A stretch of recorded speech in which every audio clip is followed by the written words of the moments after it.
কংগ্রেস সভাপতি মঞ্চে আসীন আছেন, আমাদের পার্টির সাধারণ সম্পাদক কমরেড সীতারাম ইয়েচুরি, পার্টির পূর্বতন সাধারণ সম্পাদক পলিট ব্যুরোর সদস্য কমরেড প্রকাশ কারাত, আমাদের ত্রিপুরা রাজ্য কমিটির সম্পাদক, কেন্দ্রীয় কমিটির অন্যতম সদস্য কমরেড জিতেন চৌধুরী এবং কেন্দ্রীয় কমিটির একাধিক সদস্য যারা মঞ্চে আছেন এবং আমাদের পার্টি ত্রিপুরা রাজ্য কমিটির সম্পাদক মণ্ডলীর সদস্য যারা সবাই মঞ্চে আছেন, আপনারা নানা প্রতিকূলতা উপেক্ষা এবং মোকাবেলা করে হাজারে হাজারে এই সমাবেশকে ঐতিহাসিক চেহারা দেওয়ার জন্যে সমবেত হয়েছে। আপনাদের মধ্যে বয়োজ্যেষ্ঠ শ্রদ্ধাভাজন অভিভাবক মণ্ডলী, মা এবং বোনেরা, ভাই এবং বন্ধুগণ, দূর থেকেও যারা আমাদের কথা শুনছেন, সকলের উদ্দেশ্যে আমাদের পার্টির পক্ষ থেকে আন্তরিকভাবে প্রীতি, শুভেচ্ছা, অভিনন্দন জানাচ্ছি। আমার আগের চারজন বক্তার কাছ থেকে আপনারা কথা শুনেছেন। দেশের এবং রাজ্যের পরিস্থিতির উপর তারা বিস্তৃতভাবে আলোচনা করার চেষ্টা করেছেন।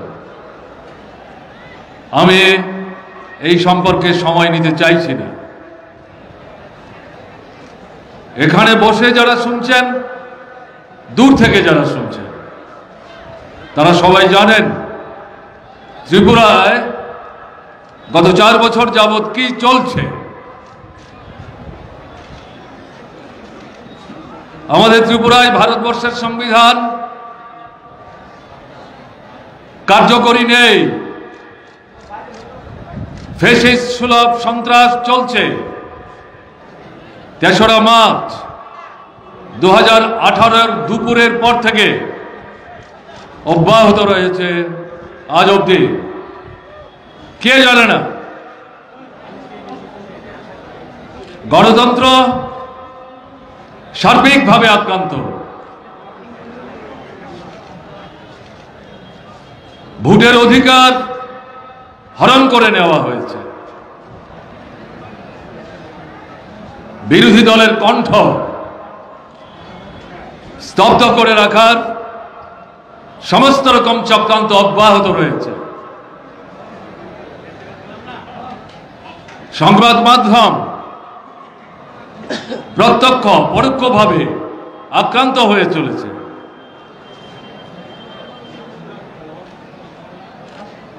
এই যে পরিস্থিতি, এই পরিস্থিতিকে চলতে দেবেন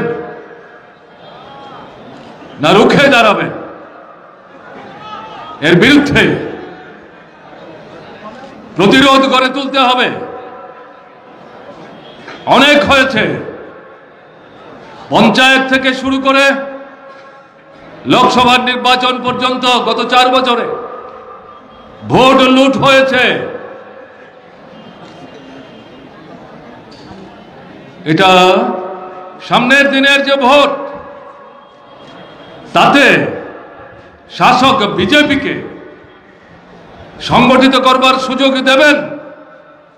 এখান থেকে শপথ নিতে হবে। আর না, আমার ভোট আমি দেব, আমার ভোট আমার চেতনা, আমার অভিজ্ঞতার ভিত্তিতে যাদেরকে দিলে পর আমার স্বার্থ, ত্রিপুরার স্বার্থ সুরক্ষিত হবে, ত্রিপুরা এগিয়ে যাবে। আমাদের যে ভবিষ্যৎ প্রজন্ম, তাকে আলোকিত করার ক্ষেত্রে সহায়ক হবে। এই ভোটের যে অধিকার আর কাউকে হরণ করতে দেব না, ছিনিয়ে নিতে দেব না।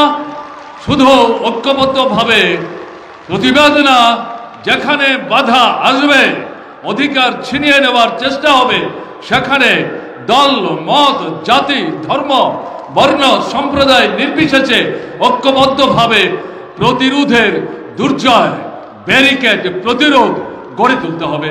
এছাড়া আর কোনো বিকল্প নেই। এই ভাষায় এখন থেকে কথা বলতে হবে। আজকের সমাবেশের পর থেকে এই ভাষাই হবে আপনাদের এবং ত্রিপুরার গণতন্ত্রপ্রিয় জনগণতান্ত্রিক দৃষ্টিভঙ্গি নিয়ে যার চলেন তাদের ভাষা। এছাড়া কোনো বিকল্প নেই। অর্থনৈতিক আক্রমণ সার্বিক দিক থেকে নামিয়ে এনেছে। প্রতিশ্রুতি নির্বাচনের আগে প্রলোভন, প্রতারণা, প্রবঞ্চনা, বিস্তৃত বলবার কোনো প্রয়োজন নেই। মানুষ জানেন কাজ নেই, রোজগার নেই, খাদ্য নেই, অনাহার, অর্থাহার, অনাহার মৃত্যু, সন্তান বিক্রি, কাজ খাদ্যের সন্ধানে রাজ্যান্তরিত হতে বাধ্য হচ্ছেন শত শত ছেলে মেয়েরাও। অধিকাংশ উপজাতি ঘরের সন্তান সন্ততি, সংখ্যালঘু অংশের ঘরের সন্তান সন্ততি। আর কতদিন চলবে? আপনার মিস কলের চাকরি, এই ভদ্রলোক এখন পালিয়ে বেড়াচ্ছে, ত্রিপুরায় আসতে সাহস পায় না। তাদের দলের লোকরাই বলে মিস কল বাবা, আমি বলি না। প্রতারক, প্রবঞ্চক। এদের নির্বাচনী ইশতেহার, ভিশন ডকুমেন্ট, তাতে প্রতিশ্রুতি দিয়েছিল ঘরে ঘরে সরকারি চাকরি। কোথায় চাকরি? ছাঁটাই করে দিচ্ছে।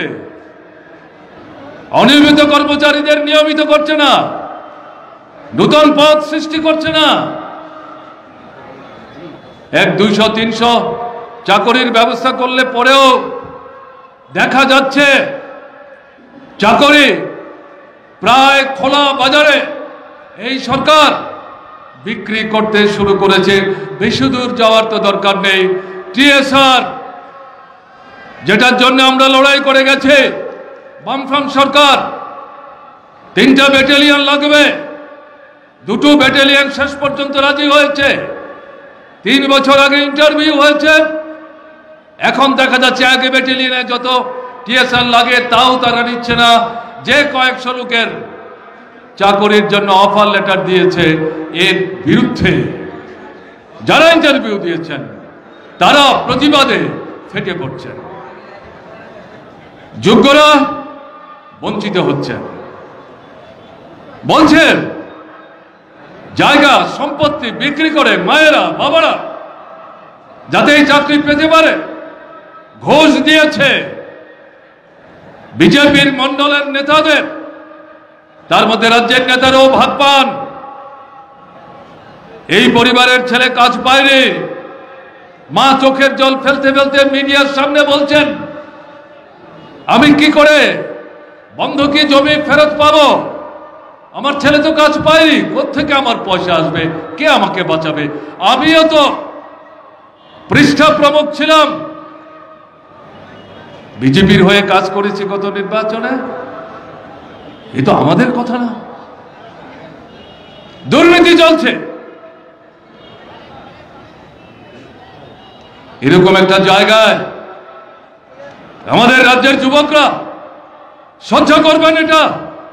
10,323 শিক্ষক, আমাদের রাজ্যের হাইকোর্ট সর্বনাশের সিদ্ধান্ত নিয়েছিল সেই সময়ে। আমরা প্রতিবাদ করেছি, সুপ্রিম কোর্টে প্রতিবাদ করে গেছি। ওখানে আরএসএস পেছন থেকে কলকাঠি নেড়েছে যাতে এরা চাকরি ফিরে পেতে না পারে। ভোটের সময় ওদের নেতারা তাদের নির্বাচনী ইশতেহারে বলেছে আমরা ফিরে আসলে পর মানবিক দৃষ্টি নিয়ে তাদের কাজের ব্যবস্থা করব। কাজের ব্যবস্থা তো আমরাই করেছিলাম, 13,000 পদ আমরা তৈরি করেছিলাম। সেই পদগুলো বাতিল করে দিয়েছে কে? এই সরকার, অমানবিক সরকার, দুশ্মন। এরা এখন কথা বলবার জন্য মুখ্যমন্ত্রীর সাক্ষাৎ পায় না, তার বাড়ির সামনে গেলে পর জল কামান ছুড়ে দেয়, লাঠি পেটা করে, গ্যাস ছড়ে, চোখের জল ফেলতে বাধ্য করে। মুখ্যমন্ত্রীর বাড়ির সামনে থেকে তাদের ছেলেরা ঢিল পাটকেল ছড়ে এই শিক্ষকদের মাথা ফাটিয়ে দেয়, আহত হয়, হাসপাতালে যায়, খবর নেওয়ার কেউ নাই, কথাই শুনতে চাইছে না। মেনে নেবেন এটা? কিন্তু মেনে নেওয়া যায় না। হাজার হাজার অনিয়মিত কর্মচারী তাদের প্রতিশ্রুতি দিয়েছিল আমরা আসলে পর নিয়মিত করব। কোথায়? নিয়মিত করা দূরের কথা, যে নির্দিষ্ট সময়ের জন্য তাদের সাথে চুক্তি করে চাকরিতে নিল, এই সময় অতিবাহিত হওয়ার পর ছাঁটাই করে দিচ্ছে, পদগুলো বিলুপ্ত করে দিচ্ছে। সবচাইতে বেশি এই মুহূর্তে এই যুবকরা আক্রান্ত হচ্ছে। তাদেরকে গত বিধানসভা নির্বাচনের সময় সবচাইতে বেশি প্রলুব্ধ করার চেষ্টা করেছে প্রধানমন্ত্রী নরেন্দ্র মোদী। অমিত শাহ তখন বিজেপি দলের সভাপতি ছিলেন, আর এখন যিনি রাজ্যের মুখ্যমন্ত্রী তখন তিনি ত্রিপুরার প্রাদেশিক কমিটির সভাপতি ছিলেন। অন্য আর কত নাম বলবো? জবাব চাইতে হবে। যদি জবাব ঐক্যবদ্ধভাবে চাইবার জন্য এখনো যারা ঘরে আবদ্ধ হয়ে আছেন তারা যদি বেরিয়ে রাজপথে না দাঁড়ান, সমস্যার সমাধান হবে না। তাই যেটা বলতে চাইছি, একদিকে কাজ, রোজগার, খাদ্য এবং শিক্ষিত অর্ধশিক্ষিত যে যুবক যুবতী তাদের কাজের সংস্থানের দাবিতে আন্দোলন তীব্র থেকে তীব্রতর করতে হবে। সামাজিক পেনশন 50,000 গরিব মানুষ 80, 85, 90, 92 বয়সে বাতিল করে দিয়েছে তাদেরকে। কতটা অমানবিক, কতটা মানুষের শত্রু মনোভাবাপন্ন হলে পর এরকম কাণ্ড করতে পারে, কোনো জবাব নাই। এই মানুষরা কথা বলতে চাইলে কথা বলতে পারছে না। এদের অনেকে অনাহারে মৃত্যুর কোলে ঢলে পড়ছে। এর জবাব চাইতে হবে। শুধু যারা সোশ্যাল পেনশন পেতেন তারা বা তাদের পরিবার না, সমস্ত গণতান্ত্রিক মানুষকে এই অমানবিক যে ভূমিকা তার বিরুদ্ধে আগামী দিনে রুখে দাঁড়াতে হবে এবং এদের এই পেনশন যাতে ফিরে পেতে পারে তার জন্য দাবিতে সোচ্চার হতে হবে। কৃষক সব দিক থেকে আক্রান্ত। সেচের জল নাই, যন্ত্রপাতি নষ্ট। সাধারণ কৃষক কৃষির জন্য বামফ্রন্ট সরকার থাকার সময় নানা ধরনের যে সুযোগ পেতেন, ভর্তুকি পেতেন, সার থেকে শুরু করে যন্ত্রপাতি কেনা পর্যন্ত সব বন্ধ। মাঠ ফুটি ফাটা, জল নাই, কৃষক মাথায় হাত দিয়ে বসে আছে, খোঁজ নেওয়ার কেউ নেই। অতিবর্ষণে বিনা বৃষ্টিতে ফসল নষ্ট হয়ে যাচ্ছে, খোঁজ নেওয়ার কেউ নেই। এটা কিসের সরকার? নিকম্ম সরকার। মানুষের প্রতি কোনো দরদ নেই। এটা মেনে নেবেন? এ তো মেনে নেওয়া যায় না। কেন মেনে নেবে? এর বিরুদ্ধে আগামী দিনে ঐক্যবদ্ধভাবে আরো বৃহত্তর লড়াই গড়ে তোলা ছাড়া মানুষের সামনে বিকল্প কোনো পথ নেই। এই কারণে এই কথাগুলো বলছি। যেটা লক্ষ্য করা যাচ্ছে, আমাদের রাজ্যের উপজাতি অনুপজাতি অংশের মানুষের মধ্যে যে গণতান্ত্রিক একতা সুদীর্ঘ লড়াইয়ের মধ্য দিয়ে তৈরি হয়েছে, এই একতা না থাকলে পর ষষ্ঠ তফসিল মোতাবেক ত্রিপুরা উপজাতি এলাকা স্বশাসিত জেলা পরিষদ ত্রিপুরায় তৈরি হতো না। ভাষার দাবি পেতেন না, বেআইনিভাবে হস্তান্তরিত জমি পুনরায় হাতে ফিরে পেতেন না, উপজাতি অধ্যুষিত এলাকায় মৌলিক পরিকাঠামো তৈরি হতো না। এই ঐক্যকে ভাঙবার জন্য 1967 সালে কংগ্রেসের মদতে, রাজবাড়ির আশীর্বাদে যে উপজাতি যুব সমিতি তৈরি হয়েছিল, ভাঙতে ভাঙতে নূতন নামে এখন ত্রিপুরা মথা তৈরি হয়েছে। ওই রাজবাড়ির প্রাসাদ দেখিয়েই উপজাতি তরুণ তরুণীদের একাংশকে মোহগ্রস্ত বিভ্রান্ত করার চেষ্টা করছে গ্রেটার ত্রিপুরা ল্যান্ডের নাম দিয়ে। আরে মশাই, এডিসিটা এখন আপনাদের হাতে। রাজ্যের সরকার অতিরিক্ত সাহায্য দূরের কথা, এডিসির যে ন্যায্য পাওনা, রাজ্য সরকারের যে দায়িত্ব, সেটাই তো রূপায়ণ করছে না, বাস্তবায়িত করছে না। একটি কথাও তো বলছেন না। বাজারে সারা ভারতবর্ষের পেট্রোল ডিজেলের দাম বাড়লে পরে জিনিসের দাম বাড়ছে। একই শুধু ত্রিপুরার বাজারে বাঙালি অংশের মানুষের জন্য বাড়ছে, উপজাতিদের জন্য বাড়ছে না। রেশনে যান, দোকানে যান, বাজার হাটে যান, কই এ নিয়ে তীব্রমথা তার নেতা একটি কথাও তো বলেন না। বিজেপি সরকারের বিরুদ্ধে একটি কথাও তো বলছেন না। মূল লক্ষ্য ট্রাইবেল থেকে বাঙালি, বাঙালি থেকে ট্রাইবেলকে আলাদা করা। এই তো ঘৃণ্য ষড়যন্ত্র, ঐক্য ভাঙার চক্রান্ত। গণতান্ত্রিক যে আন্দোলনের যে ভিত্তি, যার উপর ভিত্তি করে বামফ্রন্ট সরকার ত্রিপুরায় তৈরি হয়েছে, এই গণতান্ত্রিক ভিত্তিটাকে দুর্বল করার একটা ঘৃণ্য প্রচেষ্টা চলছে। এর বিরুদ্ধে ঐক্যবদ্ধভাবে আমাদেরকে লড়াই যদি আমরা জারি রাখতে না পারি, ক্ষতি হবে ত্রিপুরার। সংখ্যালঘু অংশের মানুষ, বিশেষ করে মুসলমান অংশের মানুষ পরম্পরাগতভাবে আমাদের রাজ্যে হিন্দু মুসলমানের যে মিলন, যার মধ্য দিয়ে শান্তি, সম্প্রীতি, সুস্থিতি এবং একটা গণতান্ত্রিক বাতাবরণ, যা বামফ্রন্ট সরকার তৈরি করার ক্ষেত্রকে প্রশস্ত করেছে। বাংলাদেশের গত দুর্গোৎসবের সময় ষড়যন্ত্রমূলক যে চক্রান্ত, তার পরিপ্রেক্ষিতে এখানে দেখা গেল আরএসএস, বিশ্ব হিন্দু পরিষদ, পেছন থেকে বিজেপি উস্কানি দিয়ে সংখ্যালঘুদের বিরুদ্ধে আক্রমণ কেন্দ্রীভূত করার চেষ্টা করলো। 18টা জায়গায় আক্রমণ হলো। তাদের যে উপাসনা গৃহ, মাইকের তার কেটে দিচ্ছে, বিদ্যুতের লাইন কেটে দিচ্ছে, আরএসএস এর পতাকা তুলছে, উপাসনা কেন্দ্রের দরজা জানালা ভাঙছে। পাশে মুসলমান সম্প্রদায়ের নিম্নবিত্ত অংশের মানুষ, তাদের ছোট ছোট দোকান, এগুলো ভাঙছে, লুট করছে, বাড়িঘর নষ্ট করছে, পুড়িয়ে দিচ্ছে। এ তো ত্রিপুরায় কখনো মানুষ দেখেননি। এটা কি চলছে? এর পেছনে বিজেপির পরোক্ষ যদি কোনো ইঙ্গিত না থাকে, তাহলে কি করে হয়? একদিকে বিষাক্ত সাপ হিসাবে ছোবল দিচ্ছে, আরেকদিকে উজা হিসাবে সমস্ত ঘটনা ঘটে যাওয়ার পর পুলিশ পল্টন পালিয়ে সে বিষ নামাবার জন্য সেখানে বিষ ঝাড়বার চেষ্টা করছেন। মানুষকে তো বোকা, মানুষ তো বুঝতে পারছে এর পেছনে কাদের হাত কাজ করছে।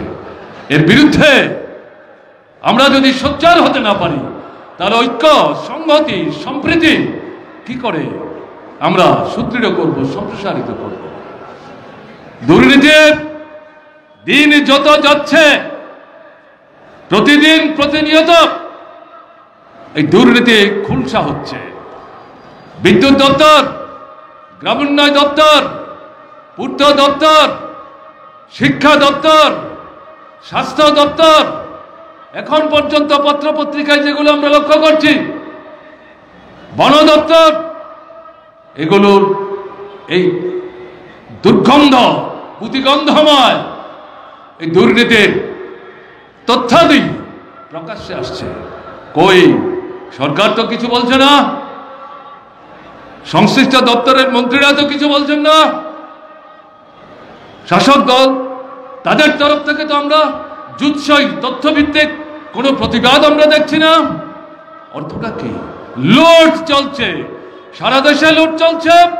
স্বাভাবিক, এক যাত্রায় পৃথক ফল কি করে হবে?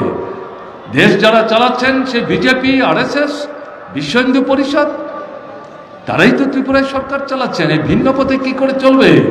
এখানেও লুট চলছে, কোনো কৈফিয়ত নাই। এটাকে এভাবে চলতে দেবেন? চলতে দেওয়া যায় না। আইন কোথায়? শৃঙ্খলা কোথায়? ডাক্তার মার খাচ্ছেন, নার্স মার খাচ্ছেন, স্বাস্থ্যকর্মী মার খাচ্ছেন, ইঞ্জিনিয়ার মার খাচ্ছেন, অফিসার মার খাচ্ছেন, সাধারণ শিক্ষক কেরানি কর্মচারী মার খাচ্ছেন, পুলিশ অফিসার মার খাচ্ছেন, থানার ভেতরে পুলিশ আক্রান্ত হচ্ছে দৈহিকভাবে। সরকারের কোনো বক্তব্য আছে? কোনো ব্যবস্থা নিচ্ছেন? শুনছেন, দেখছেন না। রাস্তায় প্রতিদিন বেওয়ারিশ লাশ পাওয়া যাচ্ছে, নারী পুরুষ, তদন্ত না করেই বলে দিচ্ছে আত্মহত্যা, দুর্ঘটনা। অদ্ভুত কাণ্ড। কি কাণ্ড হচ্ছে এটা? কোনো বিচার নাই, জঙ্গলের শাসন চলছে। এটাকে চলতে দেবেন? সাংবাদিকদের কথা বললাম, এই সময়ের মধ্যে যা তথ্য বেরিয়েছে, অনেক জায়গায় সাংবাদিক বন্ধুরা আক্রান্ত হয়েও লজ্জার কাছে মাথা নত করে নিজের আক্রান্ত হওয়ার ঘটনা বলতে চান না। তারপরেও যা বেরিয়ে এসছে, 35 থেকে 40 জন দৈহিকভাবে আক্রান্ত হয়েছেন, মাথা ফাটিয়েছে, বুকের পাঁজর ভেঙেছে, হাসপাতালেও ভর্তি হতে দিতে চাইছেন অনেককে, ওখানে গিয়েও আবার হুমকি দিচ্ছে। মুখ্যমন্ত্রী যদি হুমকি দেন, তার দলীয় যারা দুর্বৃত্ত তারা তো ওখান থেকে উৎসাহিত অনুপ্রাণিত হচ্ছেন। এই তো চলছে। এটাকে চলতে দেওয়া যায়? এটাকে তো চলতে দেওয়া যায় না।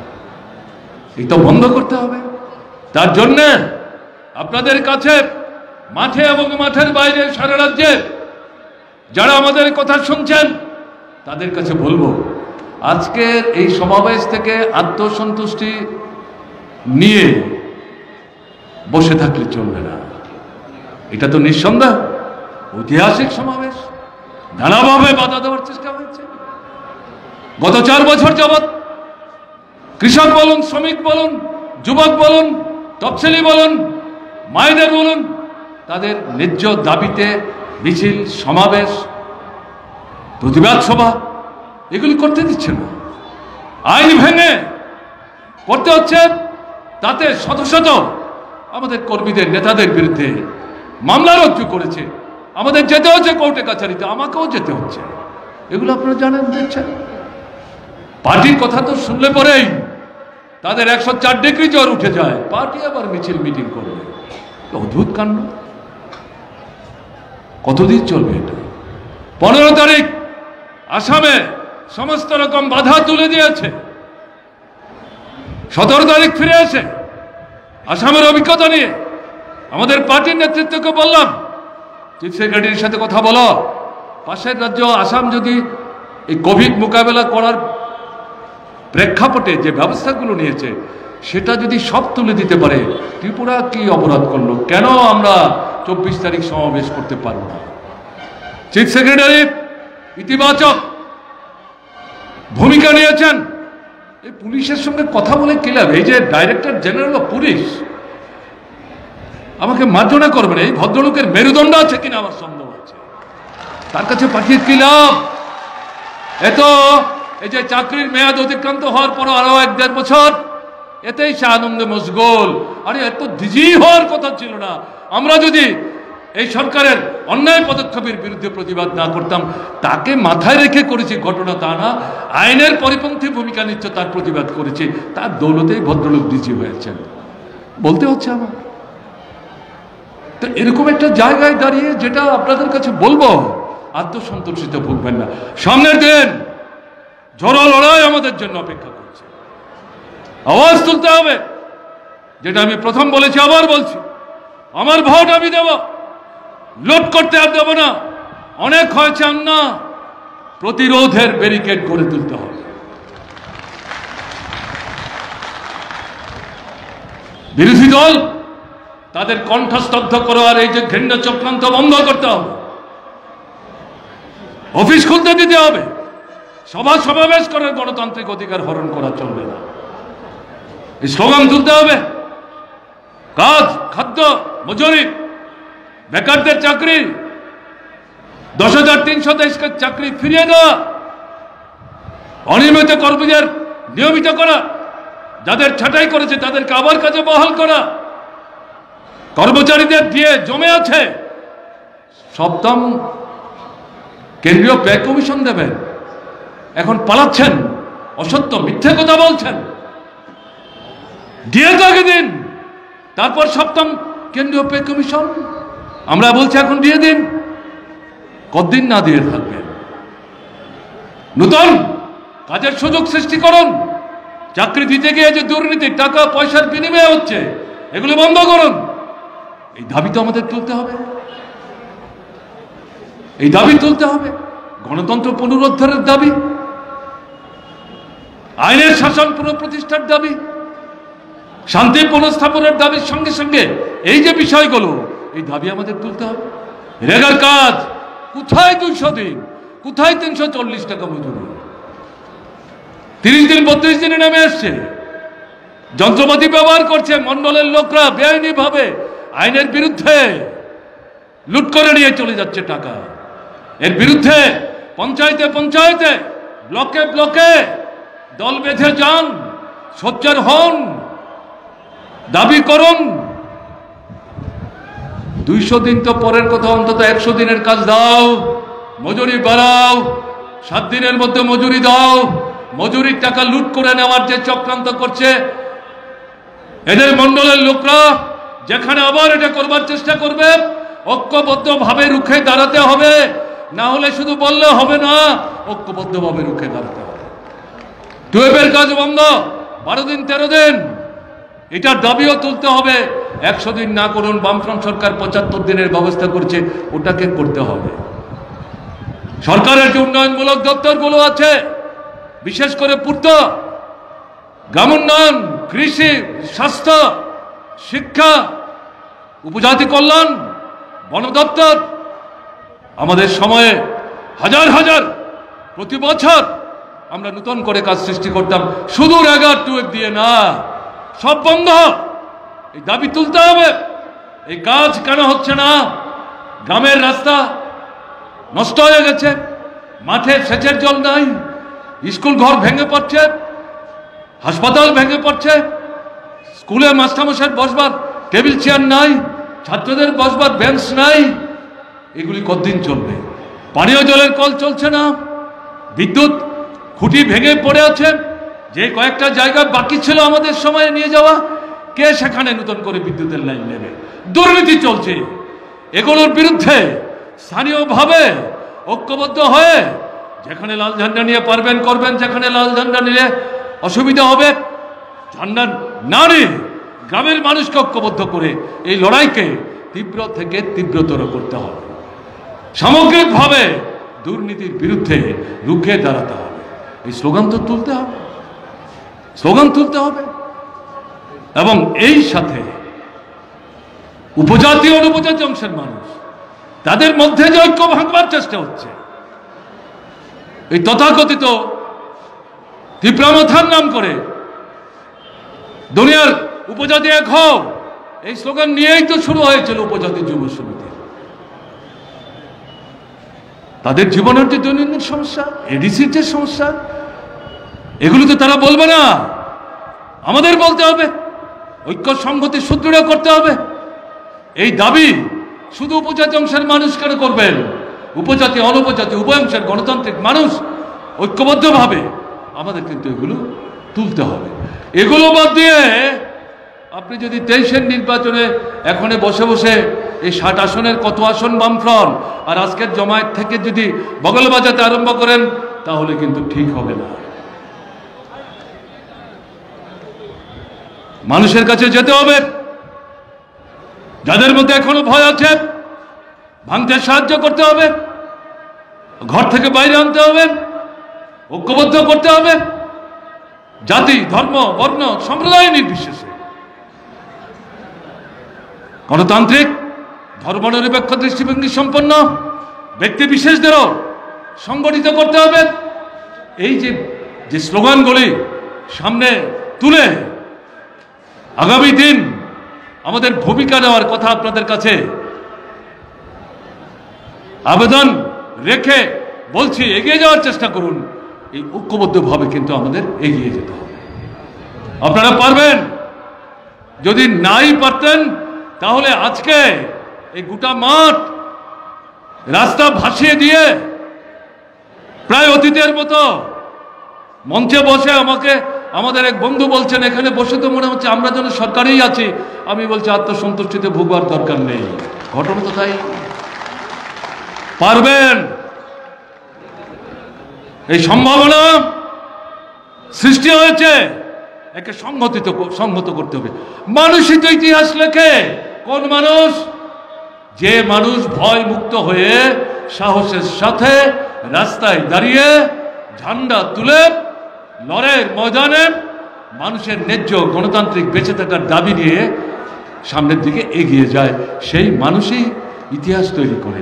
তাই আপনাদের কাছে আবেদন করব, সামনের দিন ত্রিপুরা অপেক্ষা করছে। আপনারা নতুন ইতিহাস লেখবার যে প্রক্রিয়া শুরু করেছেন তা দেখবার জন্যে, এবং আপনাদের এই লড়াই শুধু ত্রিপুরার মধ্যে সীমাবদ্ধ থাকবে মনে করার কোনো কারণ নেই। ভারতবর্ষের মানুষও লক্ষ্য রাখছে ত্রিপুরার দিকে। মানুষ বিস্মিত হয়েছেন 2018 কি করে এই সরকারটা, কিছু মানুষের বিভ্রান্তির শিকার হলো, এই সরকারটা কি করে চলে গেল।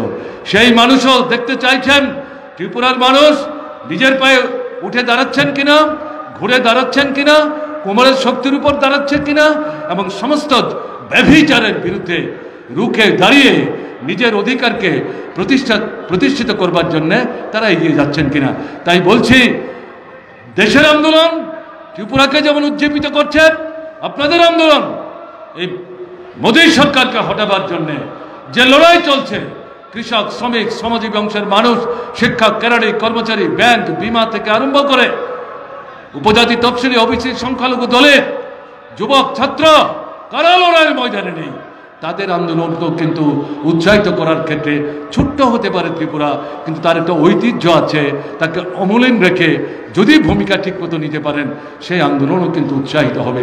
তাই আমি আমার কথা শেষ করার আগে আপনাদের কাছে এই আবেদন করব, এই সাফল্যকে সুসংহত করুন। নতুন মানুষকে নিয়ে সামনের দিনে দৃঢ় চেতা দৃষ্টিভঙ্গি নিয়ে বলিষ্ঠ আন্দোলন এগিয়ে নিয়ে যাওয়ার জন্যে আপনারা ঐক্যবদ্ধভাবে এগিয়ে যাবেন, এই বিশ্বাস নিয়ে আপনাদেরকে আরেকবার অভিনন্দন জানিয়ে আমি আমার কথা বলা শেষ করছি। ভালো থাকবেন। আমার নমস্কার।